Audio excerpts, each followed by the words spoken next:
সকাল সকাল 3টা বাচ্চা ডেলিভারি হলাম। হ্যাঁ, সম্মানিত ভিউয়ার, ঠিকই শুনেছেন। চলে আসলাম ভদ্রা শান্তি ভাবির বাড়িতে। সকালে নাস্তা করতে বসবো বাসায়, এমন সময় ফোন দিয়ে খুব তাড়াহুড়া, ভাই তাড়াতাড়ি আসেন, ছাগলের বাচ্চা হবে, ছাগলের অবস্থা ভালো না।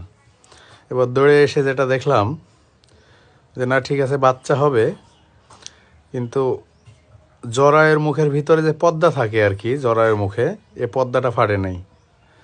আর এই পর্দা না ফাটলে খুব সমস্যা হয় অনেক ক্ষেত্রে। আবার আরেকটা বিষয় উপলব্ধি করলাম যে জরায়ুর লাড়িতে অনেক পরিমাণে চর্বি জমে গেছে, যেটা একটু আনকমন, যার জন্যে আমাদেরকে বাচ্চাটা ডেলিভারি হওয়াতে মোটামুটি আধা ঘন্টার উপরে সময় লেগে গেছে।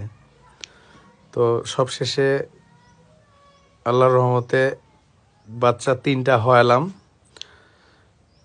সমস্যা নাই। এখন মা এবং বাচ্চা উভয়ে সুস্থ। স্ক্রিনে আমাদের নাম্বার দেওয়া থাকলো। গরু ছাগল সংক্রান্ত যে কোনো বিষয়ের জন্য আমাদেরকে 24 ঘন্টা ফোন দিতে পারেন। আর আমাদের প্রত্যেকটি ভিডিও এভাবে দেখে লাইক, কমেন্ট, শেয়ার এবং বিভিন্ন রকমের রিয়্যাক্ট দেওয়ার জন্য আপনাদের কাছে আমরা আন্তরিকভাবে ঋণী। ধন্যবাদ সকলকে। এভাবে সবাই পাশে থাকবেন, তাহলে আমরা প্রত্যেকটি ভিডিও করার জন্য উৎসাহিত হব ইনশাল্লাহ।